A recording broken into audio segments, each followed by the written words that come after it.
सच के साथ। नमस्कार, सिटी वाराणसी लाइव में आप सभी का स्वागत है। मैं हूं अमित मिश्रा। आइए देखते हैं आज के हेडलाइंस। चौक क्षेत्र के आभूषण की दुकान से 3 करोड़ के आभूषण की चोरी के मामले खुलासा, 5 शातिर चोर गिरफ्तार। बाइक टकराव के विवाद को लेकर की गई गोलीबारी में समीर सिंह की मौत के मामले का खुलासा, 5 हमलावरों में से 3 गिरफ्तार, 2 की तलाश जारी। पेंशन अपडेशन सहित 5 सूत्री मांगों को लेकर सेंट्रल बैंक ऑफ इंडिया के पास बैंक सेवानिवृत्त कर्मियों ने दिया धरना।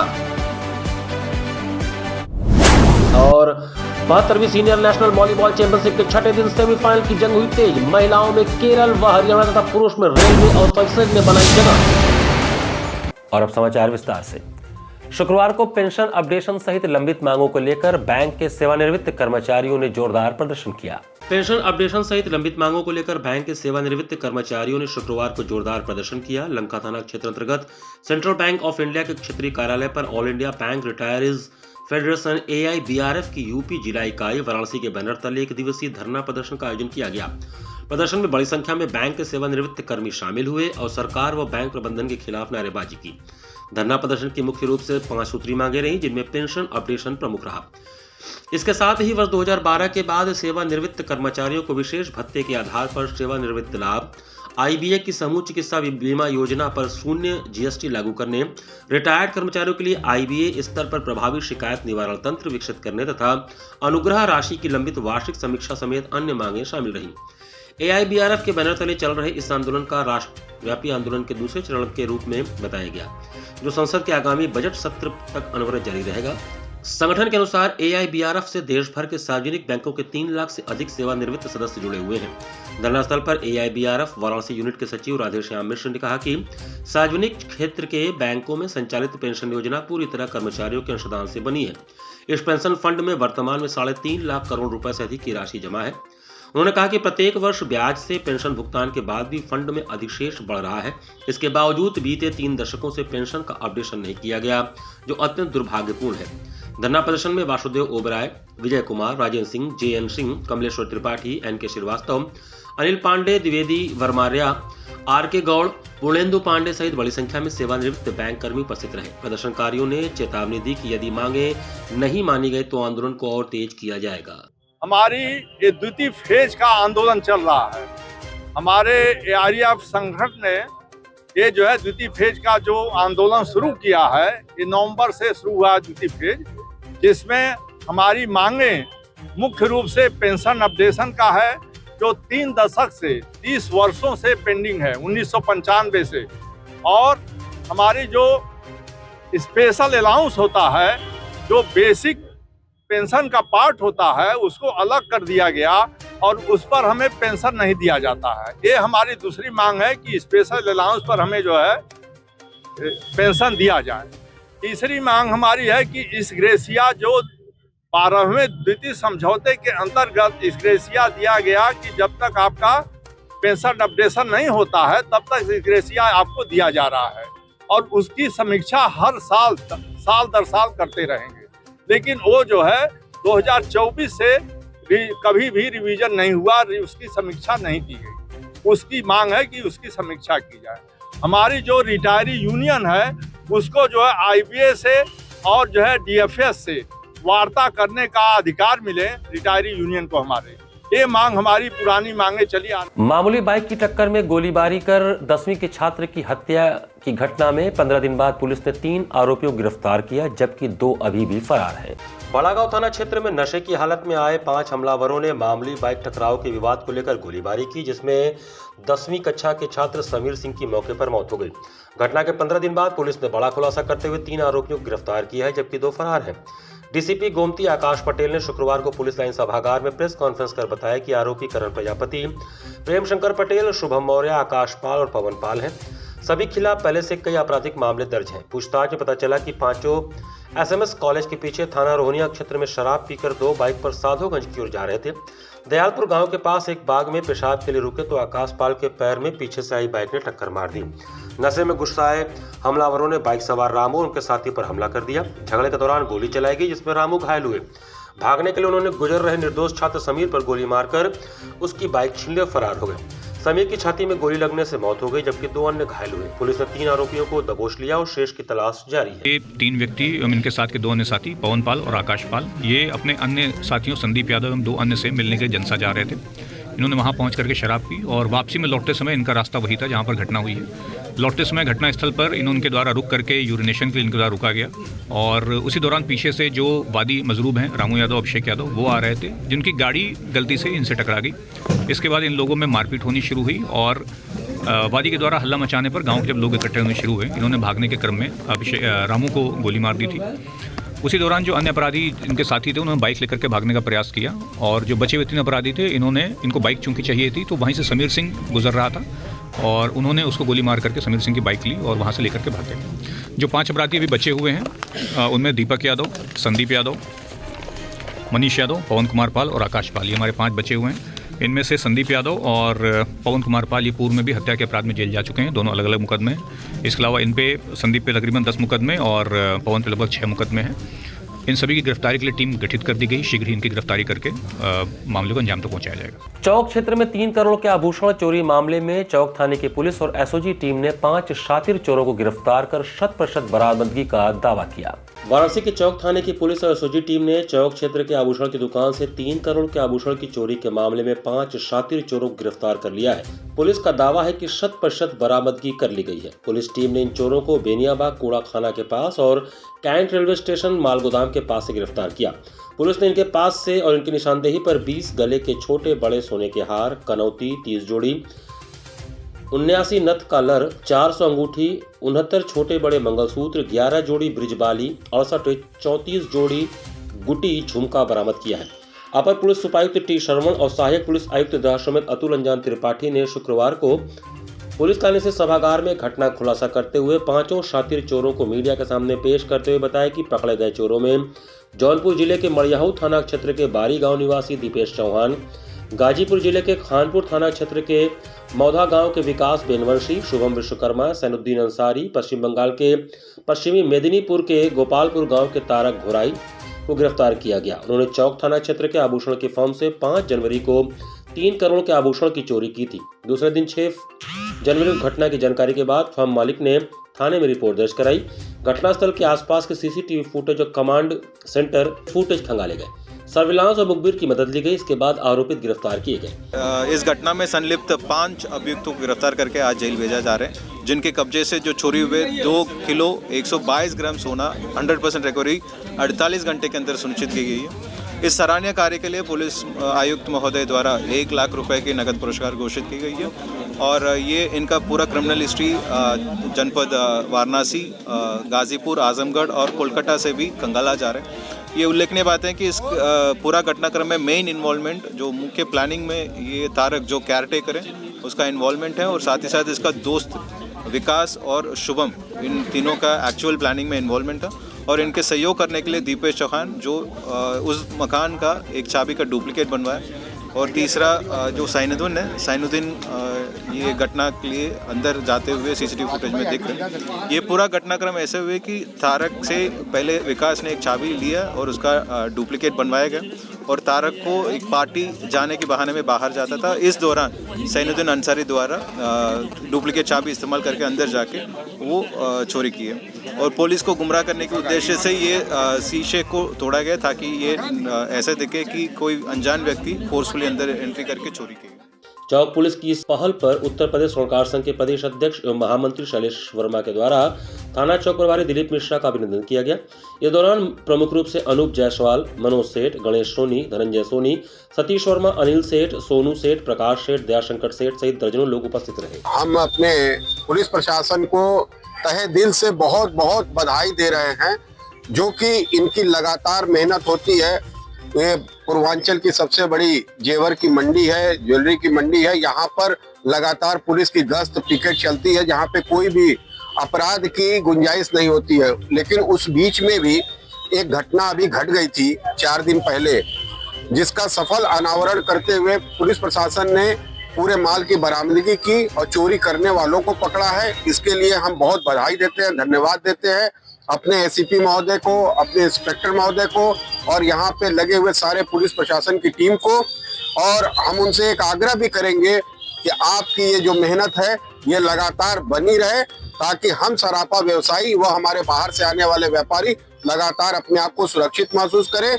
और जैसा कि अभी उत्तर प्रदेश रैंकिंग में फर्स्ट नंबर आया है, ये बरकरार रहे। 10 से 12 जनवरी तक महात्मा गांधी काशी विद्यापीठ में association for English studies of India द्वारा 68वां राष्ट्रीय अधिवेशन आयोजित किया जा रहा है। Association for English studies of India AISI के तत्वावधान में 68वां राष्ट्रीय अधिवेशन 10 से 12 जनवरी 2026 तक गांधी अध्ययन पीठ महात्मा गांधी काशी विद्यापीठ में आयोजित होगा। इस राष्ट्रीय अधिवेशन के कार्यान्वयन एवं रूपरेखा व उद्देश्य पर चर्चा परिचर्चा हेतु एसोसिएशन के local secretary professor Nisha Singh एवं जनरल सेक्रेटरी प्रोफेसर विकास शर्मा ने एक पत्रकार वार्ता में बताया कि इस राष्ट्रीय अधिवेशन में देश भर के अंग्रेजी विषय के प्रोफेसर, शोधार्थी, विद्वान एवं छात्र छात्राएं शिरकत करेंगे एवं 400 से अधिक शोध पत्रों की प्रस्तुति के साथ अंग्रेजी विषय की गुणवत्तापरक शिक्षा पर वार्ता करेंगे। अपने उद्बोधन में professor Nisha Singh local secretary ने बताया कि 10 जनवरी को राष्ट्रीय अधिवेशन का शुभारंभ ठीक 10 बजे होगा एवं प्रतिदिन सायंकालीन रंगारंग कार्यक्रम भी आयोजित है।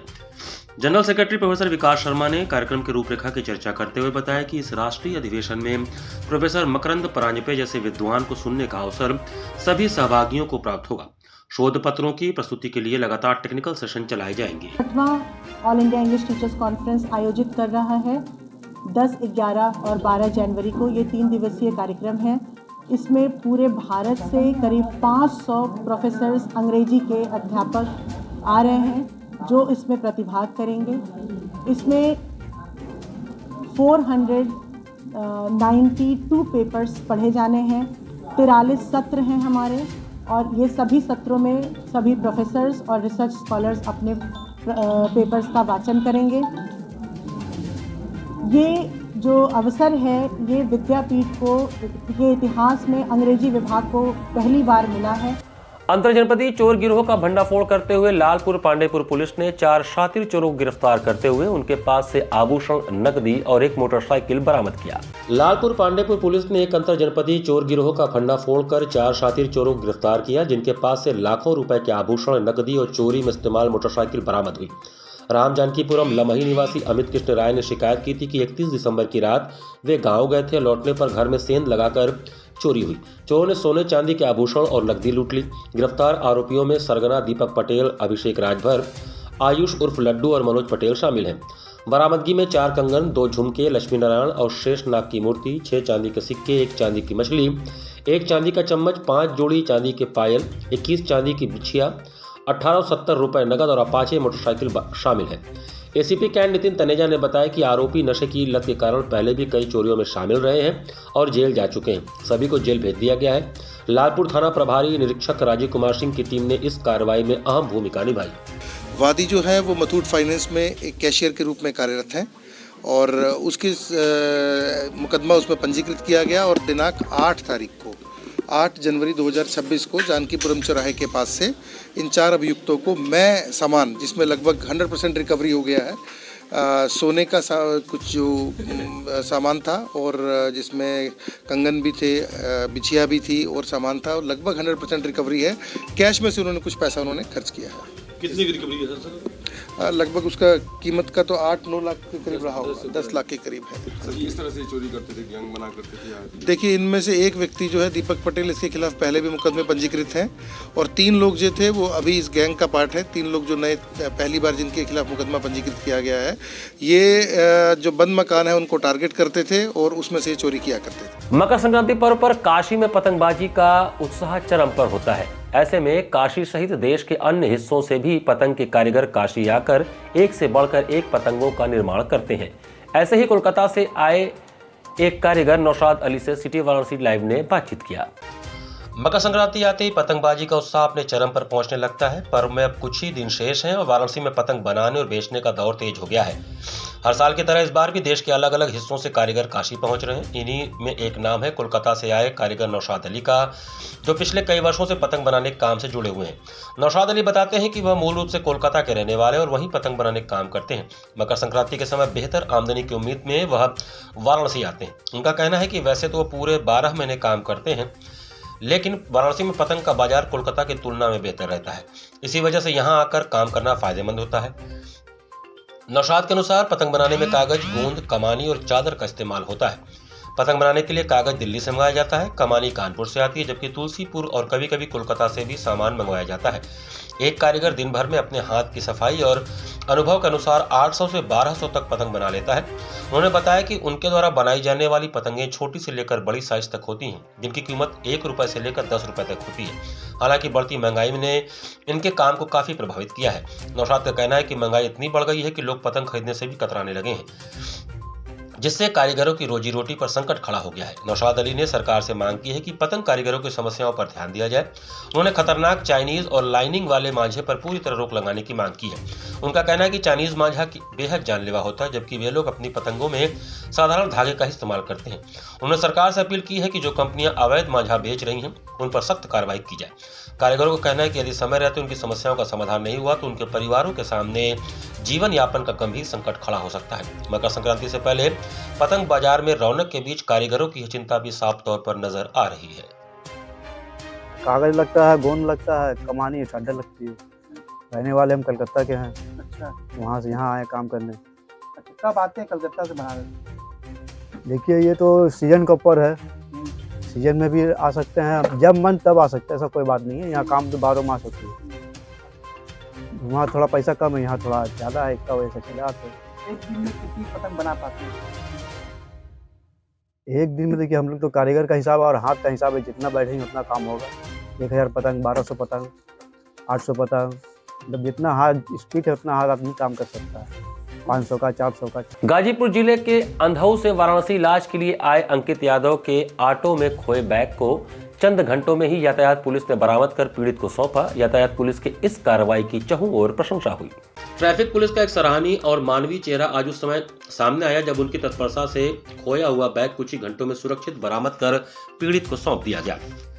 इस त्वरित कार्रवाई से न सिर्फ एक परिवार को बड़ी राहत मिली, बल्कि पुलिस के प्रति आमजन का भरोसा भी और मजबूत हुआ। प्राप्त जानकारी के अनुसार गाजीपुर जिले के अंधौ निवासी अंकित कुमार यादव अपनी छोटी बहन साक्षी यादव का इलाज कराने महामना मदन मोहन मालवीय कैंसर हॉस्पिटल वाराणसी आ रहे थे। दोनों कैंट रेलवे स्टेशन से ऑटो रिक्शा से सवार होकर अस्पताल के लिए निकले। जब वे लंका चौराहे पर उतरे तो जल्दबाजी में अंकित का बैग ऑटो में ही छूट गया। बैग के छूटते ही अंकित यादव घबरा गए, क्योंकि उसमें बहन के इलाज से संबंधित अत्यंत महत्वपूर्ण दस्तावेज मौजूद थे। उन्होंने तत्काल लंका चौराहे पर तैनात टीएसआई शिव बदन यादव और हेड कांस्टेबल अजय कुमार को इसकी सूचना दी। सूचना मिलते ही दोनों पुलिसकर्मियों ने बिना देरी किए सक्रियता दिखाई और ऑटो चालक व आसपास के सीसीटीवी कैमरों की मदद से बैग की तलाश शुरू कर दी। कुछ ही घंटों के अथक प्रयास के बाद ट्रैफिक पुलिस ने वह बैग सुरक्षित बरामद कर लिया और अंकित यादव को सौंप दिया। बैग में सिटी स्कैन की सीडी, सिटी स्कैन रिपोर्ट और इलाज से जुड़े अन्य जरूरी कागजात मौजूद थे। अंकित यादव ने बताया कि यदि यह बैग नहीं मिलता तो उनकी बहन की पूरी जांच प्रक्रिया दोबारा करानी पड़ती, जिसमें करीब 15 से 20 दिन का समय और 25,000 रुपए से अधिक का खर्च आता। बैग मिलने से उन्हें न सिर्फ आर्थिक नुकसान से राहत मिली, बल्कि इलाज में होने वाली देरी भी टल गई। स्थानीय लोगों ने भी ट्रैफिक पुलिस की त्वरित संवेदनशील कार्रवाई की सराहना की। यह घटना एक बार फिर साबित करती है कि कानून व्यवस्था के साथ साथ आमजन की मदद के लिए भी पुलिस हमेशा तत्पर रहती है। स्टैंड पे और बीएचपी के लिए उतरा, यहाँ पे आते समय रास्ते में मेरा बैग छूट गया था और फिर मैं यहाँ पे चौकी पे आके सर को बताया तो आधे घंटे 45 मिनट के अंदर मेरा बैग वापस मेरे को मिल गया। क्या क्या था डॉक्यूमेंट में? डॉक्यूमेंट में सर सिटी स्कैन की सीडी थी, फिल्म वगैरह थी और कुछ दिल्ली एम्स के जरूरी दस्तावेज थे जो कि हॉस्पिटल से ही संबंधित थे। तो ये इसमें अगर मान लीजिए आपका अगर नहीं मिलता तो लगभग कितना दिन लगभग इसको जांच कराने में लगता और लगभग कितना रुपया लगता आपका? लगभग सर इसको जांच कराने में दोबारा से 15-20 दिन से ज़्यादा ही समय लग जाते हैं और लगभग 25,000 प्लस खर्च आता। क्या करना चाहेंगे आज से आपका त्वरित मिल गया? मैं बनारस पुलिस का बहुत बहुत शुक्रगुजार हूँ, बहुत धन्यवाद करता हूँ और ऐसी सुविधा बनारस में मैंने देखी है। अभी इससे पहले इधर अभी यूपी में तो ऐसा मेरे साथ पहली बार हुआ है। यहाँ पर वक्त चला है छोटे से ब्रेक का। बने रहिए सिटी वाराणसी लाइव के साथ। वाराणसी लाइव, सच के साथ।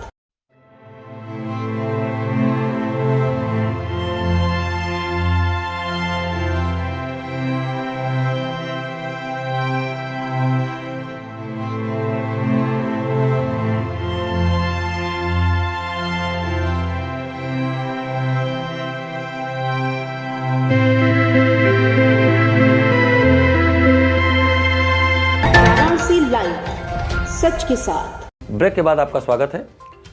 सीआरसी वाराणसी एवं पीएमडी के द्वारा वार्ड संख्या 33 के सामुदायिक भवन में दिव्य समाज के सहयोग से वयोवृद्ध असेसमेंट कैंप का सफल आयोजन किया गया। सीआरसी वाराणसी एवं पीएमडी के संयुक्त तत्वावधान में शुक्रवार को वार्ड संख्या 33 के सभासद श्याम भूषण शर्मा के कार्यालय स्थित सामुदायिक भवन नासिरपुर वाराणसी में दिव्य समाज के सहयोग से वयोवृद्ध असेसमेंट कैंप का सफल आयोजन किया गया। इस कैंप में डॉक्टर उत्तम ओझा द्वारा नासिरपुर क्षेत्र के गरीब, असहाय एवं वृद्ध नागरिकों की शारीरिक जांच की गई।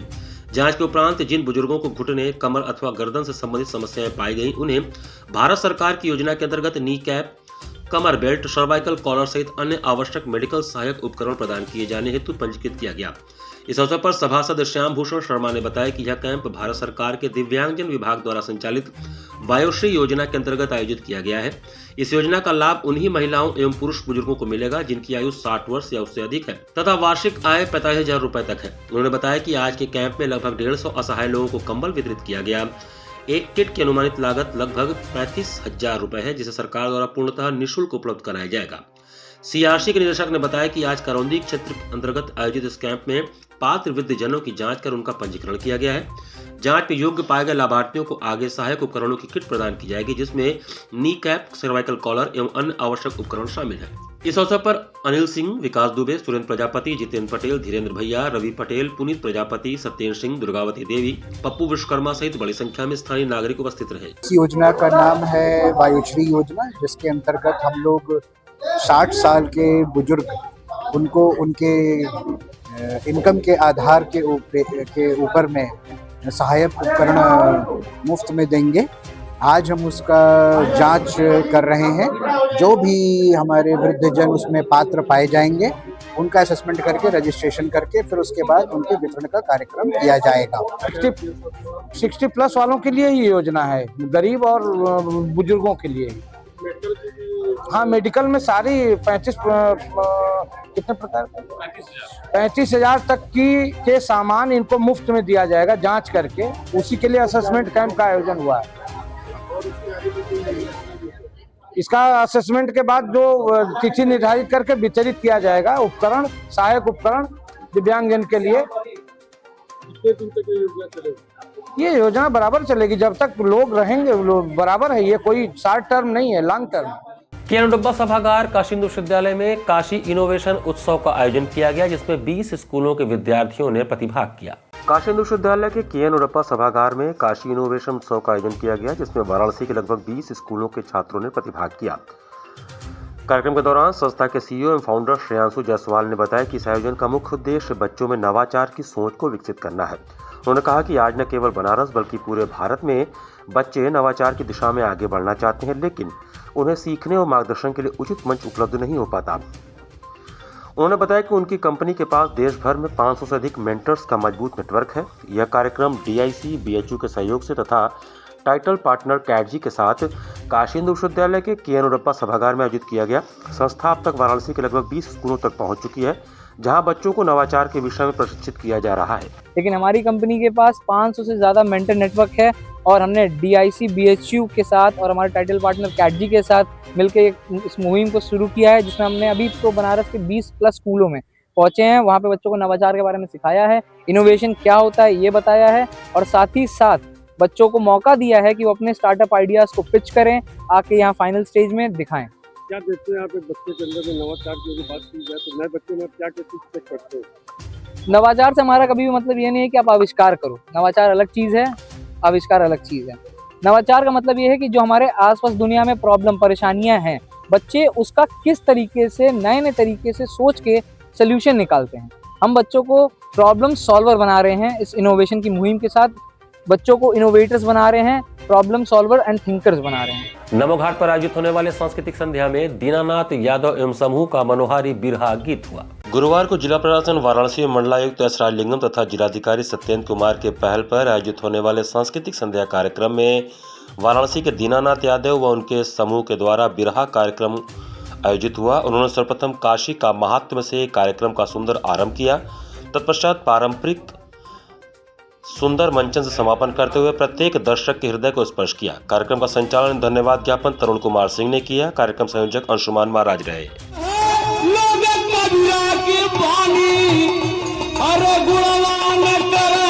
पहचान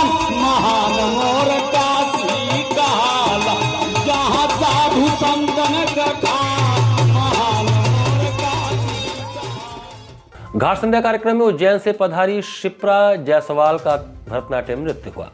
जिला प्रशासन के अभिनव पहल पर गुरुवार को सुबह बनास के अंतर्गत घाट संध्या कार्यक्रम में उज्जैन से पधारी युवा कलाकार शिप्रा जायसवाल ने दक्षिण भारत के तमिल राज्य की प्रसिद्ध नृत्य विधा भरतनाट्यम की प्रस्तुति का शुभारंभ प्रथम पूज्य देवता भगवान श्री गणेश की स्तुति तत्पश्चात वीणा वादिनी मां सरस्वती की स्तुति नाचत नाचत आई सरस्वती तिश्र अलारीपु श्रीराम स्तुतियम समापन बसंता जातिश्वरम से किया।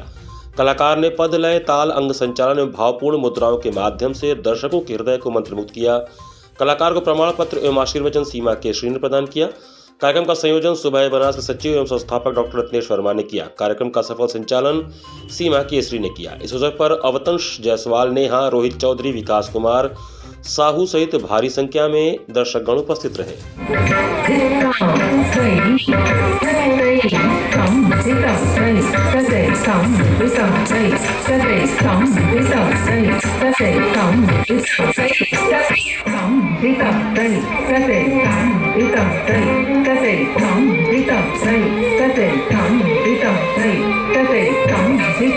सिगरा स्टेडियम में खेली जा रही 72वीं सीनियर नेशनल वॉलीबॉल चैंपियनशिप में शुक्रवार को महिला मुकाबले में केरल व हरियाणा ने अपना मैच जीतकर सेमीफाइनल में जगह बनाया।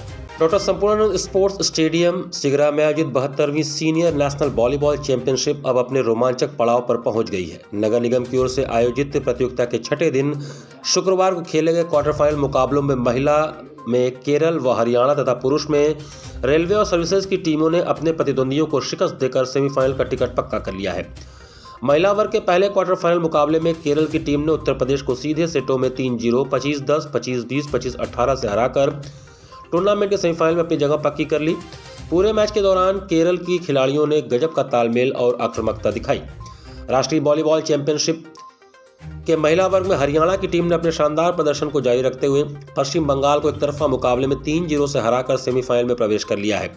हरियाणा के खिलाड़ियों ने खेल के तीनों सेटों में अपना दबदबा बनाए रखा और बंगाल की टीम को वापसी का कोई मौका नहीं दिया।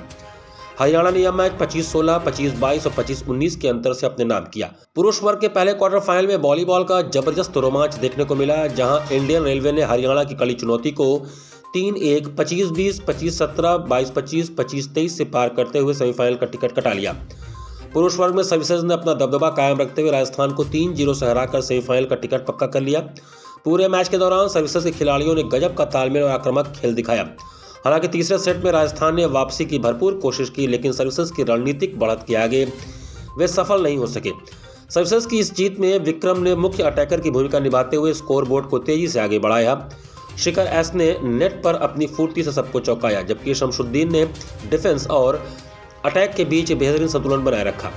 राष्ट्रीय वॉलीबॉल चैंपियनशिप के क्वार्टर फाइनल मुकाबलों में खेल और राजनीति का संगम देखने को मिला। आयोजन के दौरान मुख्य रूप से कैबिनेट मंत्री स्वतंत्र देव सिंह, आयुष मंत्री डॉक्टर दयाशंकर मिश्र दयालु, पूर्व विधायक सुरेंद्र नारायण सिंह और भाजपा नेता पंकज सिंह चंचल मौजूद रहे। कार्यक्रम में मंडलायुक्त एस राजलिंगम, पूर्व प्राचार्य डॉक्टर सत्यदेव सिंह की भी गरिमामयी उपस्थिति रही।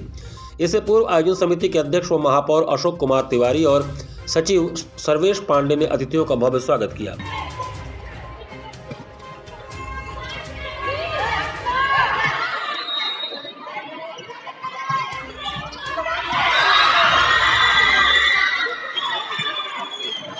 इसी के साथ सिटी वाराणसी लाइव का ये संस्करण हमें समाप्त करते हैं। मुझे दीजिए आज्ञा। नमस्कार।